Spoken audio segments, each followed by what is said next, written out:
सर्वमंगलमांगल्ये शिवे सर्वार्थसाधिके शरण्यत्र्यंबके गौरे नारायणे नमोस्तुते।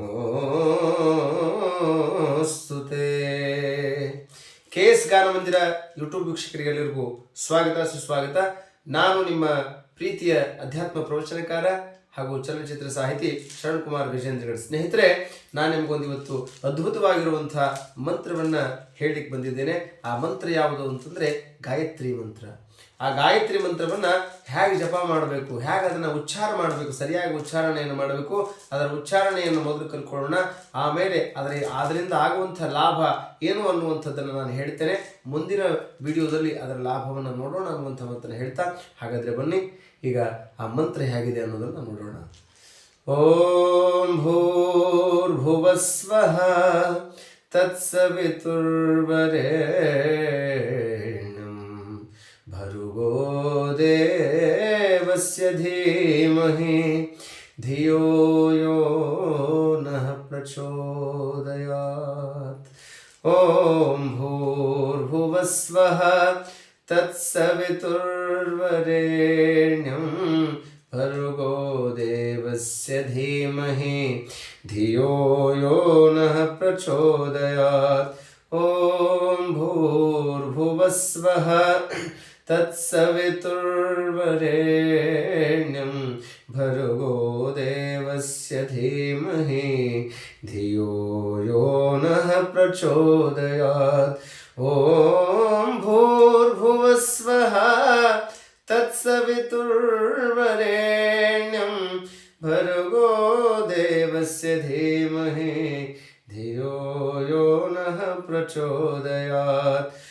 ಓಂ ಭೂರ್ಭುವಸ್ವಃ ತತ್ಸವಿತುರ್ವರೆಣ್ಯಂ ಭರ್ಗೋ ದೇವಸ್ಯ ಧೀಮಹಿ ಧಿಯೋ ಯೋ ನಃ ಪ್ರಚೋದಯಾತ್.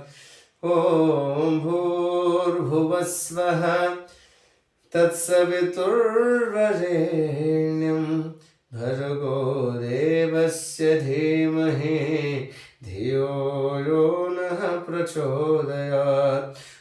ಓಂ ಭೂರ್ಭುವಸ್ವಃ ತತ್ಸವಿತುರ್ವರೆಣ್ಯಂ ಭರ್ಗೋ ದೇವಸ್ಯ ಧೀಮಹಿ ಧಿಯೋ ಯೋ ನಃ ಪ್ರಚೋದಯಾತ್.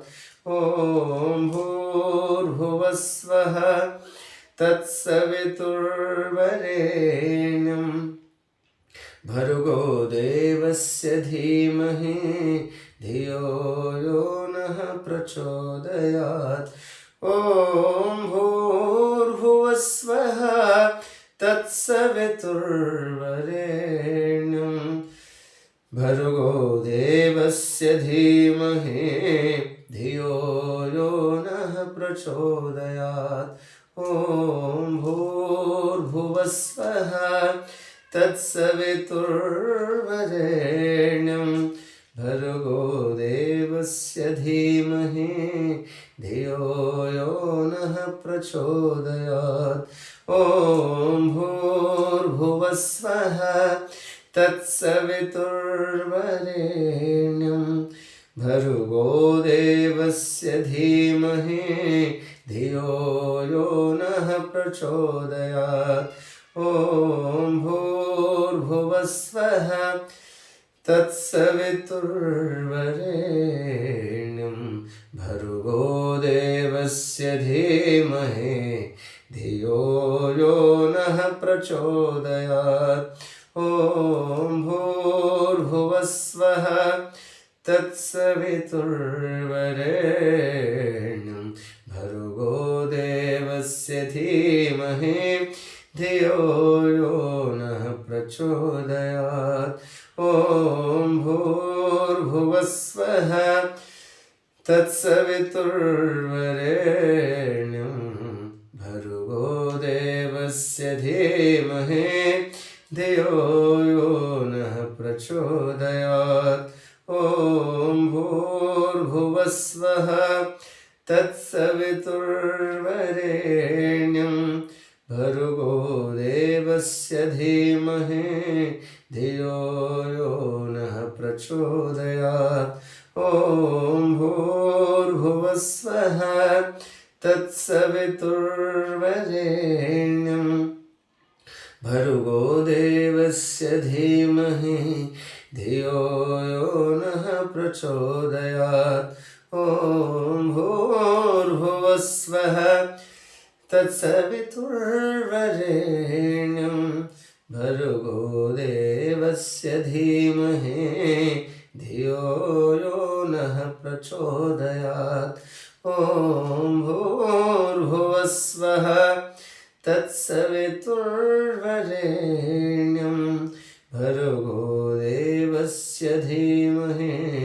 धियो यो नः प्रचोदयात् ॐ भूर्भुवस्वः तत्सवितुर्वरेण्यं भर्गो देवस्य धीमहि धियो यो नः प्रचोदयात् ॐ भूर्भुवस्वः तत्सवितुर्वरेण्यं भर्गो देवस्य धीमहि धियो यो नः प्रचोदयात् ॐ भूर्भुवस्वः तत्सवितुर्वरेण्यं भर्गो देवस्य धीमहि धियो यो नः प्रचೋದಯಾತ್.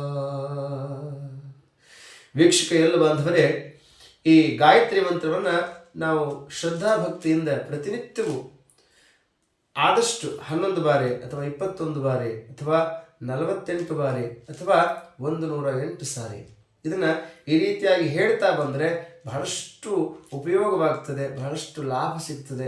ಏನು ಲಾಭ ಸಿಗ್ತದೆ, ಕೇಳುವುದರಿಂದ ಏನಾಗ್ತದೆ, ಇದನ್ನು ಹೇಳುವುದರಿಂದ ಏನಾಗ್ತದೆ, ಇದನ್ನು ಜಪ ಮಾಡುವುದರಿಂದ ಏನು ಲಾಭ ಬರುತ್ತದೆ, ಈ ಜಪವನ್ನು ಹೇಗೆ ಮಾಡಬೇಕಂದ್ರೆ ಉಚ್ಚಾರವನ್ನು, ಗಾಯತ್ರಿ ಮಂತ್ರದ ಉಚ್ಚಾರಣೆಯನ್ನು ಹೇಗೆ ಮಾಡಬೇಕು ಅನ್ನೋದನ್ನು ನಿಮಗೆ ಹೇಳಿಕೊಟ್ಟೆ. ಮುಂದಿನ ವಿಡಿಯೋದಲ್ಲಿ ನಾನು ನಿಮಗೆ ಹೇಳಿಕೊಡುತ್ತೇನೆ. ಏನು ಅಂತಂದರೆ ಗಾಯತ್ರಿ ಮಂತ್ರವನ್ನು ಕೇಳುವುದರಿಂದ ಮತ್ತು ಹೇಳುವುದರಿಂದ ಏನು ಲಾಭ ಆಗ್ತದೆ, ಎಷ್ಟು ಪುಣ್ಯ ಬರ್ತದೆ, ಏನೆಲ್ಲ ನಮ್ಮನ್ನು ಹೊಡಿಕೊಂಡು ಬರ್ತದೆ ಅನ್ನುವಂಥದ್ದನ್ನು ಹೇಳ್ತೀನಿ ವೀಕ್ಷಕರೇ. ಹಾಗಾದರೆ ಎಲ್ಲರಿಗೂ ಮತ್ತೊಮ್ಮೆ ಭೇಟಿಯಾಗೋಣ ಅಂತ ಹೇಳ್ತಾ ಎಲ್ಲರಿಗೂ ನಮಸ್ಕಾರ.